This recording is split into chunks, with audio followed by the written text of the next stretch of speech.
Good morning and welcome to the Michele Jennae Show on HotMix106.com. We have special guest from the United Kingdom, Mr. Young. He is a filmmaker in the Medway area of Rochester. Did I get that right, Mark? That is correct. Yeah, Rochester is a town within the Medway area. That's okay, right. I think I got it a little bit backwards, but and that's just outside of London. Yeah, that's right. We're to the east of London. Okay, great. Well, welcome. Thank you for your time this morning. We want to get started by, first of all, getting to know you.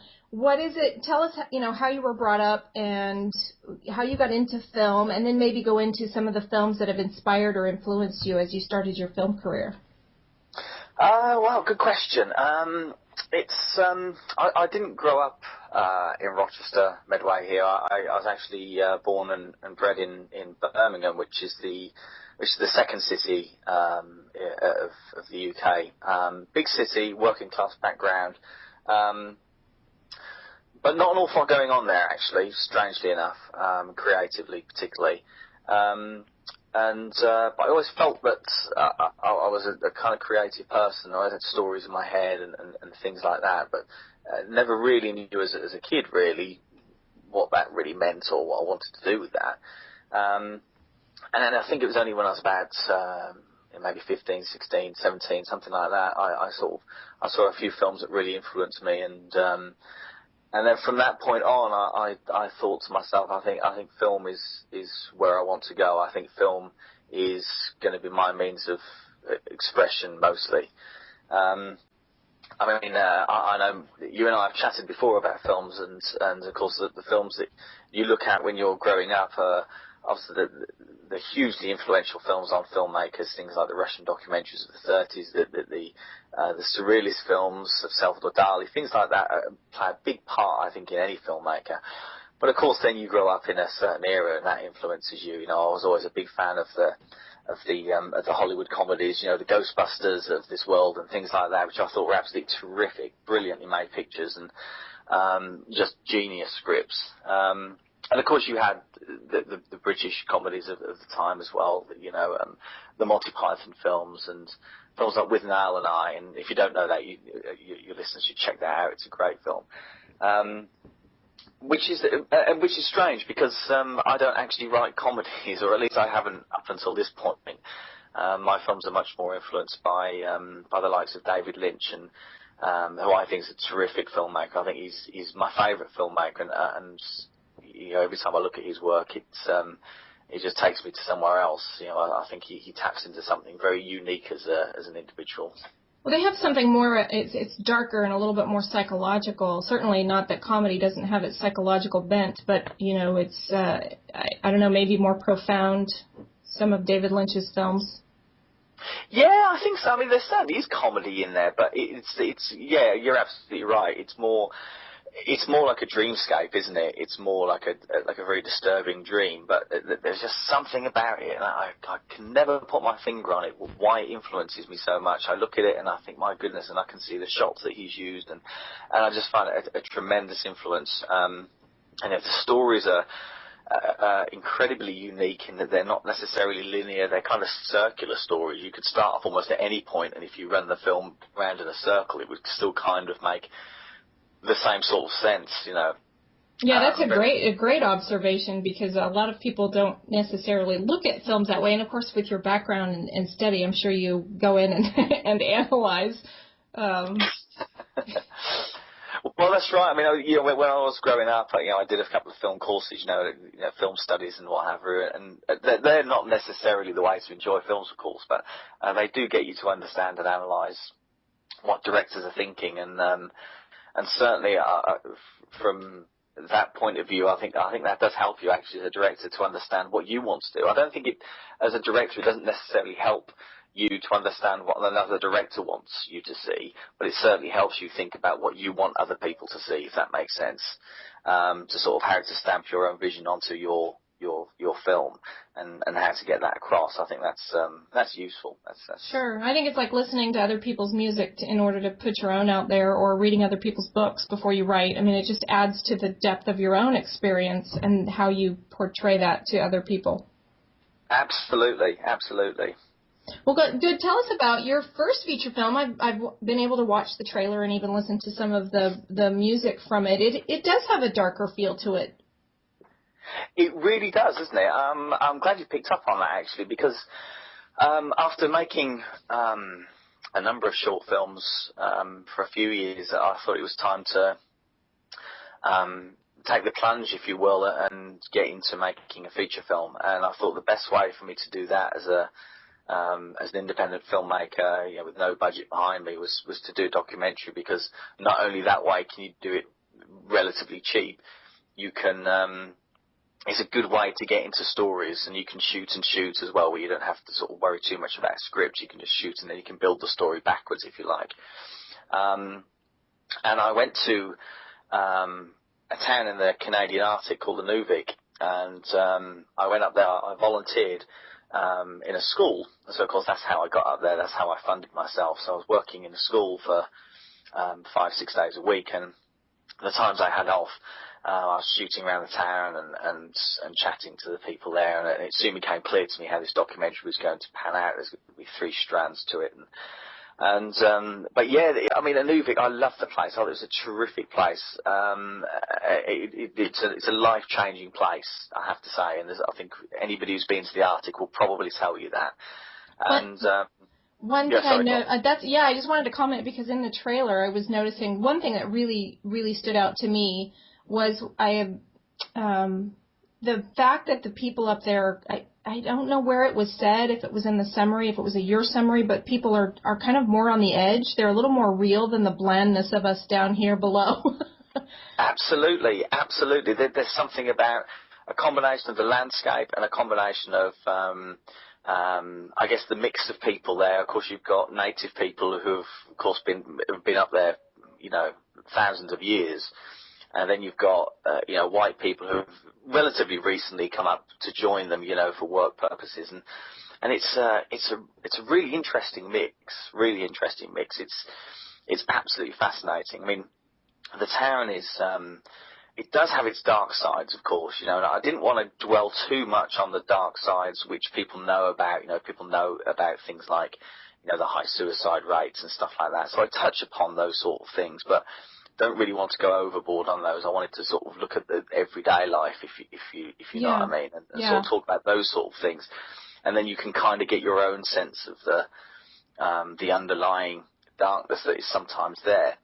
But also, it's a very up film as well. It's at the very end. It's extremely positive, and like I say, I mean, I had an absolutely tremendous time there, and I'd go back there in a heartbeat. It was an amazing place to visit, and I was honoured to make a film about the place. Absolutely love it there. Yeah, great. How did you get to the Arctic? I mean, tell us what gets you from Birmingham, or if you're already in Medway, to the Arctic. That's a good question. Well, it wasn't too long after I'd finished university, and I decided to go travelling a little bit, and I went to Morocco. Now, of course, when you go south in Morocco, you reach the Sahara Desert, and I had a little Super 8 camera with me, and so I made a little film there called Secret Morocco, and just sort of filming various shots, and I've not actually released that yet, but I plan to release that as part of a series of travelogue films at some point in the future. And it was a few years on from that, I thought, I wonder what it'd be like contrasting the Sahara with another kind of desert, the Arctic, and it just sort of developed from there, and it was just a germ of an idea, and it just developed, and the more I looked into it, the more I thought, oh yeah, this is possible, and of course you can't really do these things unless it's possible to even get there, Sure. And of course there's plenty of volunteering opportunities up there as well, which is great, so anybody wants to visit, it's relatively straightforward-ish. Yeah.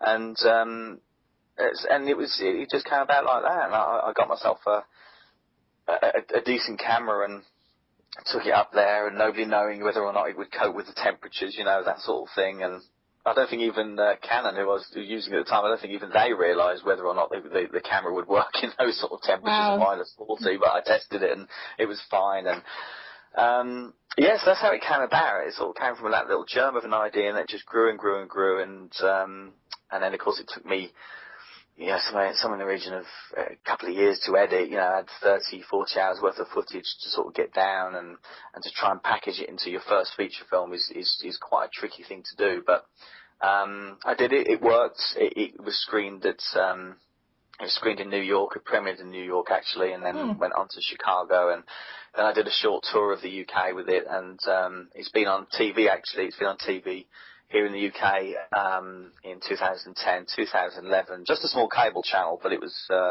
good to see it, on TV. It sounds like the story behind the documentary would make a fabulous documentary. Yeah, maybe. Yeah, maybe. There's a few times in there, yeah.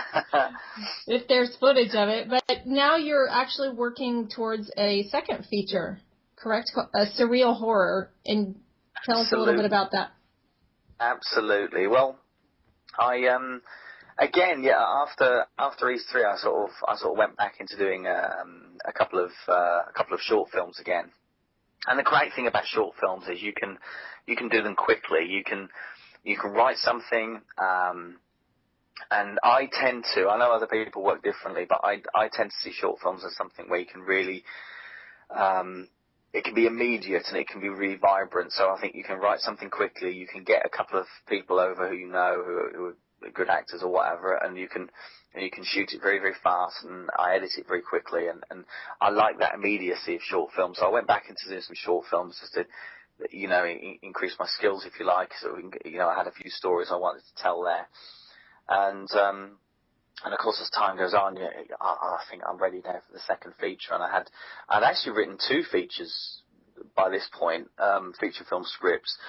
Neither of which I thought were really up to scratch, that they weren't really working for me.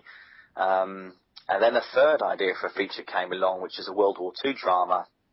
I think now that's going to need a huge budget, but certainly more of a budget than I'll be able to realistically get within the next 12 to 18 months, which is when I want to shoot this film. So this next film, which at the moment goes by the working title of Darkest, can be shot on a very, very low budget indeed. The script is looking good so far.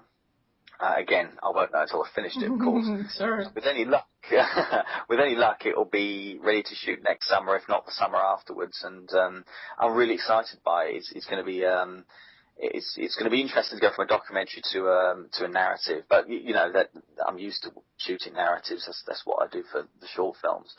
But it will be an interesting move, and I think it'll be more like those David Lynch films I talked to you about. It's although it's horror, it's more like a nightmare, if that makes sense. There'll be a few things that will be unsettling and disturbing, perhaps, but it won't be gore, and it won't be things that make you jump out of your seat. I don't think.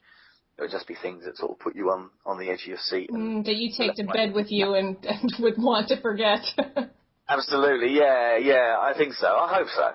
Yeah, that's the goal. Well, I want to get into a little bit about your writing, but before I do that, I want to let everybody know that they can find out more information about your East 3 documentary at facebook.com/East3Film. And also you have a YouTube channel with samples of some of your work, including Caged Fire, and that is on the YouTube channel for The Moon, the Eye. So actually, before we get into the writing, why don't you explain the name of your company, which is The Moon, the Eye? Ah, yes, The Moon, the Eye. That's actually the title of one of my short films. And by the way, I packaged all my short films up recently this year into a package called Caged Fire, the short films of Mr. Young, and I sort of wanted to draw a line around about here, because all the films I've done before, which have been successful in their own right, they've been on various festivals, and I think 6 of them have been screened, like broadcast on TV. So they've been successful in their own right. But I want to focus on another short now called Dream Player, and I see this as almost being not exactly a prequel to the feature film, but certainly something which is kind of related to it in some way. So it's going to be an interesting couple of projects there. But the name The Moon, the Eye is interesting because, in all honesty, I don't really know where it came from. It's just something that just kind of came to me, and I made the film The Moon, the Eye. And it was a film that was sort of sitting on the shelf for a number of years. And I think because I just kept seeing the name, I just knew it was always around The Moon, the Eye, The Moon, the Eye. I'd get out an old box of film and it was The Moon, the Eye. And it was just, I guess it just became something that has always been with me. And eventually I released the film The Moon, the Eye, and around about that time I was sort of setting up my company proper, and it just seemed to make sense. It was something that had always been with me, and it kind of seemed to sum up my filmmaking. Where the name comes from, I'm not sure. There's kind of surreal element to it. Some people have mentioned, the surrealist aspect to it. I don't know. I'm not sure. It just appeared. I don't know. Is it a reference to The Man in the Moon? Yeah, a lot of people have mentioned that as well. But the most obvious. Yeah, sometimes ideas come to you, and other people know more about them than you do as an artist. You know what I mean? It's like that other people take more away from it than you ever intended, and it was just a title that came to me, and for me, it just sums up my filmmaking background. For other people, it sums up a whole load of different things, sure. Which is good. It sounds like it's certainly in an evolutionary state as well. Yeah, it is. It certainly is. Yeah, I mean, it's things are developing. Things are developing pretty fast. Obviously, at the moment with another short film, which is virtually written. Actually, you catch me now, just sort of writing it as it happens, and I was just beavering away on that, and that'll be. I'm not quite sure when I'll shoot that, but certainly I just want to get the script finished and then move on to shooting that, and then, like I say, it's the second feature film after that. So big times ahead, I think. Yeah, lots of things in the works, some secrets to be revealed in the future. Absolutely. Well, good. Well, and of course, you're not just writing scripts. You also write articles. You are a current contributor to the Indie Times, and you are diarying your journey as a filmmaker for us, which is cool. Thank you for that, by the way. We're looking forward to your next contribution as they come in. It's always a good read. And then you also write for a local art scene called Create-A-Bot, which is right there in Medway, which is similar to the Indie Times in that it does focus on a lot of different arts, not just film or not just music. Tell us about your writing both for the Indie Times and for Create-A-Bot. Well, yeah. I mean, first of all, when I discovered the Indie Times, I was really impressed with it. I think it's a terrific publication, and you should be applauded for that. It's great, and I'm really happy to be writing for it, because I think I think it really sums up a lot of what's going on. So that's great news. And Thank you. Writing a diary, like a filmmaker diary, is something I've been interested in for a while, actually, because although I think being an independent filmmaker, I think it's very much a path that your own path is the only path you can follow. I think there's some pitfalls that people can avoid, and I think there's also maybe some shortcuts that people can use. And I think, if I put some information out there or just something, that happened to me, I think it might help other people. Hopefully it'll certainly entertain people anyway. If nothing else, and I just think it's interesting sort of sharing stories as an independent artist in any art form, actually sharing stories about how you do things, because I think there are so many doors that are open these days to independent artists, and I think it's important for you to know where those doors are and actually how easy it is to open them. Oftentimes, sure, with their caveats, of course. Yeah, of course, yeah. And I think what I've found, and certainly this is something I'll talk about in the second diary, is social networking. I mean, things like Twitter. It's incredible now what you can do, because, even 10, certainly 20 years ago, if I wanted to speak to someone, in Hollywood, California, or New York, or whatever, I wouldn't have a clue how to go about it. I'd literally have to get on the plane and go over there and knock on doors and be thrown out of buildings. Whereas now, you can talk to people and you can build up relationships. You and I met on Twitter, for example, and no doubt we've both met lots of people on Twitter and Facebook and the like, where where you start to create partnerships and you build up working relationships, and it's absolutely terrific. And it really is a whole new world. And you still need to know what you want to do, of course. Sure. You still need to have that certain drive and that certain idea about where you're going. It's still not easy, but it's just different from 20 years ago. You know, it's a very different world, and I think the more we help each other as independent artists, the better things are for everybody, I think. Absolutely. CreatorBot, I'm writing articles for them called a Medway Vision, and Medway is a really creative area. It's I wouldn't say it's underground, but it's certainly it kind of bubbles under a lot, you know. And there's terrific creative people here. And when I first moved to Medway, I was aware of one person only, and that's Billy Charlish, and he's someone who's, I guess, the godfather of the Medway scene. You know, he's an artist, he's a musician, he's influenced people all the way through from Kurt Cobain to Jack White. You know, he's a hugely influential figure. But he's still someone who's very private and quiet, you know, and sort of, you know, certainly hasn't he's not gone down the fame route, if you know what I mean. He's still very much an artist and very much independent. And so I was always a huge admirer of him. And then when I moved here, I realized there's lots of this going on. There's lots of artists and creatives who are doing so many things. And I thought, I think these people need a bit of promotion, a bit of bigging up. You know, people need to know more about them. So I was chatting to Natasha Steer, who runs CreatorBot, and it's an online website. And as you say, similar in some ways to the Indie Times. And so I started writing articles for them and about various different poets and painters and musicians and what have you. And the articles have gone down very well. So that's really nice. It's good to be able to sort of support other people, you know, support other artists, and you know, in turn they support you. You know, they sort of they come back and they help you with what you want to do.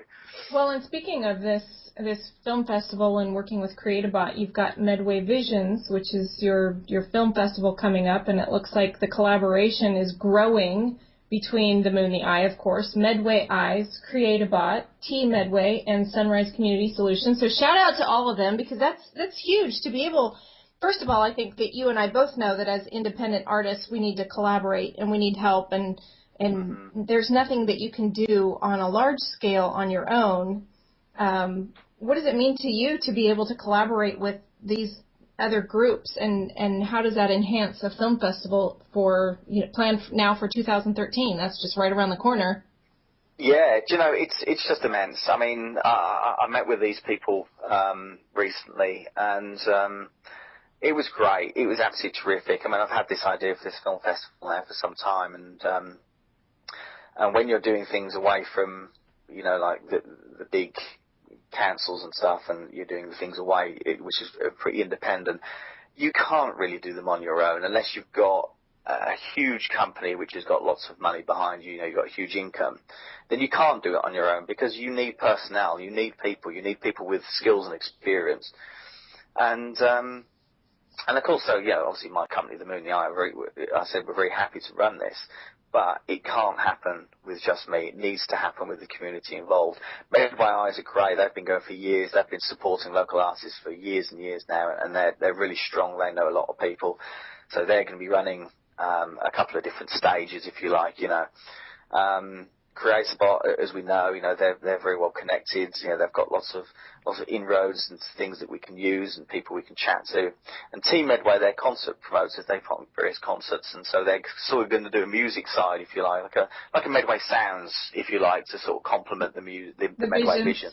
Nice. which will be nice, you know. It's the sound and vision, you know. We like a David Bowie reference here, don't we? Very good.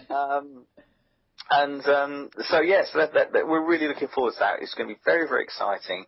We're going to keep it small to start with, you know, probably over one weekend or one extended weekend perhaps. But just get plenty of short films in there, not just locally either. I'm talking international films. So if anybody's listening there, then keep your eyes peeled on withoutabox.com, any filmmakers listening, and there'll be something up there shortly so you can submit your films. What's the name of that website again? That's withoutabox.com. any filmmakers listening will know that. It's a really big site for sending off films to festivals. Okay. So I'll make sure we're listed on there. All right. And well, and of course you have your Facebook page for Medway Visions now, which is /Medway Visions, as well as check out createabot.co.uk for Mr. Young's articles there. Great stuff. And also, that's the good thing about Facebook. I seem to have loads of Facebook pages. You do. If there's one thing they say about me, they say that, that Mr. Young, he loves a Facebook page. He really does. I have a few myself. I understand. I mean, the great thing about doing all this work as well is, with locally, is not only do you get to organise something like this, but you get to work with immensely talented individuals. I recently did a music video for a band called Stuart Turner and the Flat Earth Society, who I'm big admirers of. They play this kind of they sort of play the blues, sort of, kind of rocky blues, and they're great. And I did a video for them recently, and there's a couple of bands, Houdini, Frau Pouch, they're my current favourites, and I sort of want to work with them on a few things. And well, and I've seen the video that you did. Yeah. Yeah, and it's available on the YouTube page, of course, and we have the track courtesy of Mr. Young to play on the show. And so in addition to, well, we've got some Frau Pouch and other things to share soundtrack-wise.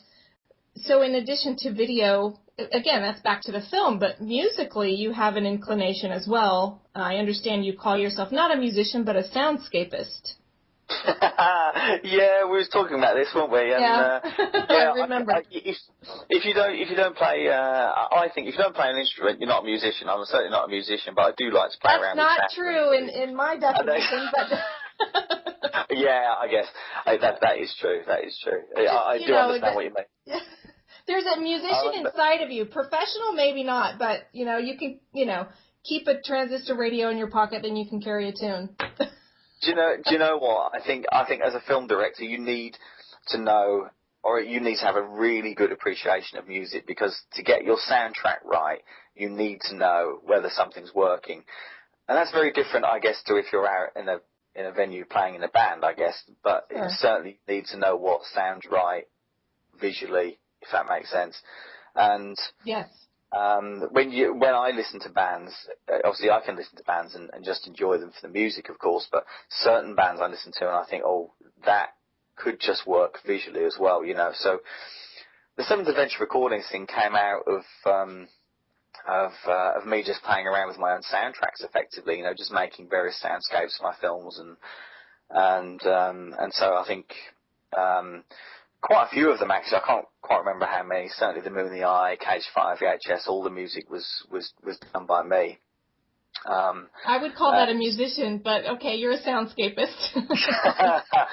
and so what I did for my first, I've released a record under Seventh Adventure Recordings, and what it is loads of old words that we're knocking about for years, sort of like poetry, but a little bit different to that. And I was always a fan of the beat poets from America, from the 50s, the Jack Kerouacs and what have you. And I thought, wouldn't it be good to sort of update that? So I did some sounds and I put some words over it and see how that sounded. And I liked it. I thought, well, that seems to work. So I put that together, and that was the first record. But I didn't want it to stay like that. I didn't want it to be, okay, so I do beat poetry now. That's not what I wanted to do. I did that once. I might come back to it. I might not. So the second record is going to be about the soundtracks that I've done for my films. And I'm going to mix them up a little bit and add various things to them so they work more as a record in their own right. And so hopefully by the end of the year release that. And that's called Hello Ghosts. Soundtracks to dead films, you see, because I've put my old films behind me now, so they're dead. Okay, they're dead. Oh well, although the audience can certainly choose to revive them, but I love that title. I'm a fan of titles. I do like the title. The first album was Curious Fascinations, Poetry for the Blank Generation. Again, great title. Yep, absolutely. You know, The writer in you. but of course, with the great thing about Seventh Adventure is that when it comes to future soundtracks, it means that if I want to use someone's work separately, then that's fine. They can go off and do their thing. But if there's something specific I want to do, then because it doesn't have to be me at Seventh Adventure Recordings, I can bring other people in. So, you know, if I want to use certain elements from Frau Pouch or Houdini, if they want to work with me, then we can do that at Seventh Adventure Recordings. It doesn't have to be their work. It can be a collaborative thing. Do you see what I mean? And whoever I want to work with, it can be like that. And we can just come up with various different things. So the style of Seventh Adventure Recordings, I think, will always be fairly cinematic. But it will certainly change with record to record. You know, it's something I really enjoy doing. Actually, it's nice sort of just playing around with it, and it's another nice form of expression. It's something you can sort of do. You just tinker with it, can't you? You can just play with it. Whereas film, you have to work a little bit differently on film. Right. Well, it's just something else, isn't it? A thought just occurred to me, Mr. Young, that you are actually an indie record label for cinematic production. That's true, actually. Had you thought of that before? No, I hadn't. I hadn't thought of myself as being a record label at all. Add that to your list of titles. Absolutely, I will do. There's something else for me to do, like I haven't got enough already. I know, you are busy. It's good to keep busy, though, isn't it? There's lots of things to keep yourself occupied. It is. So I have just two more questions for you, and the one is, what's coming up for you? Besides, we obviously know that you're working on another short, and you're working on your full feature, and you've got this soundtrack. But what do you see happening in beyond 2013 Film Festival? Where do you see yourself going, maybe within the next 5 to 10 years, with your film career and everything else that you're doing? That's a big question. It's a huge one. I'm sorry. You know what? It's funny, isn't it? Because I genuinely think that if things keep going the way they're going, I would really like to be able to have something which is sustainable, have something where there's enough revenue coming in from the films or whatever else I'm doing, or even like film education work and stuff like that, perhaps, which is something I could branch into because I teach. Sure. For it to be self-sustaining, so I'm committing all of my time to filmmaking. That would be terrific, and it's certainly something I'm aiming for within the next 2 to 3 years. But I mean, I've always had these ambitions of running a big studios, you know. So you've got the Moon the Eye Studios, and you've got all these different branches in there. You know, you've got a feature film happening in this area. You've got a couple of shorts happening here, which you know, some upcoming filmmakers can be using this space to shoot, and I think that would be a terrific thing to aim for. The film festival I can see really doing well. I mean, when I met with the other partners, you know, I did explain to them, I said, look, the great thing about us doing this together is if it doesn't work, we can just pull out at any moment. And it's like, you know, if it doesn't work in year one, then hey, we've had a good run, we tried it and it didn't work out, but hey, it was good fun. But I genuinely think the people that are involved, I think they're so solid, and I think they're so creative, and I think they know what they're doing. I can honestly see this really being quite a big deal. I can see by year 2, year 3, year 4, I can see this certainly outgrowing my wildest expectations. I can see it going really, really big, which would be terrific, you know, which would mean me probably having to step back and letting someone who knows what they're doing take over it, you know. only after we name it Youngwood. Yeah, I think the people at Medway might have something to say about that, but well, yeah. Okay. Well, I like the idea. I think it's a terrific idea. I'll put that forward. Really write that down. Put that on the ballot. So, lastly, before we let everybody know again where they can find you, I want just for you to just elaborate a little bit about your experience, how you view yourself as an independent artist, and what your advice is for other independent artists that are just trying to make their way and figure it all out as the times change so rapidly. I think there's a few things about that. I think first of all, you've got to be true to your vision. I think there's no point in being any artist, let alone an independent artist, if you're not going to be true to your vision. I mean, sure, if you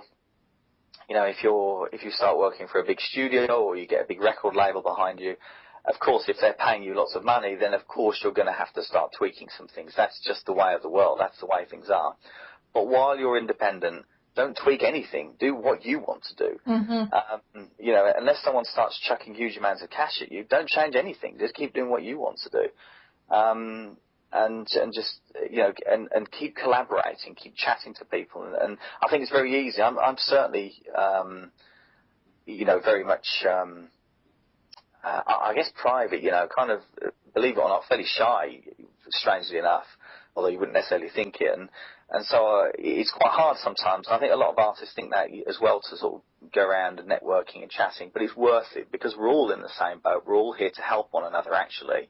And the more you help, success breeds success. And I think that's really important. I think the more independent artists help other independent artists, it grows and it grows and it grows, and it becomes a really thriving community. It becomes a fun place to be, you realize you're not alone working on this. The other big advice that I'd have is make sure you listen to people who are closest to you as well. I've got my wife Louise, who will always tell me if she thinks something's going to work or something isn't. She's hugely supportive of the things I do, and I think without that kind of balance in your life, I think things could become a little bit tricky. You sort of lose track of where you're going. So I think it's always important to listen to the people who are closest to you as well, and sort of take on their advice, and also just for support purposes. Sometimes it's nice to have someone championing you when you're alone in your room, just leave on something. And I mean, another thing I'd say is as well is you've got to do what you want to do. You it's no point thinking, I'll buy a camera in 5 years' time. I'll make that record, in 5 years' time. Do it now, because there might not be a 5 years' time. Just do it straight away. Do it as soon as you can. Use that creativity that you've got now. Use it now. You have a special saying that refers to doing what you want to do. Yeah, there's a phrase I like, and I've mentioned this to you a few times, haven't I? Where you take your heart out, throw it in front of you, and run after it. I just love that. Thank you so much.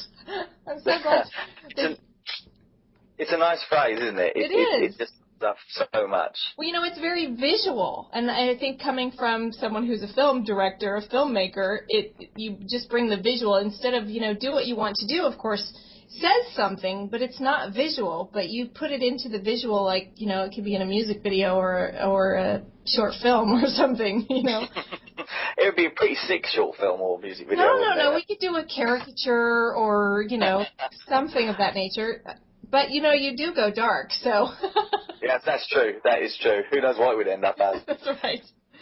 Well, very good. We want to let everybody know that you are on Twitter. Of course, that's where we met, at Mr_Young, at Mr_Young, as well as on Facebook at facebook.com/TheMoonTheEye, just like it sounds, The Moon, the Eye. And, of course, there's a plethora of Facebook pages that you can find from that page. Just go find out what that page's likes are.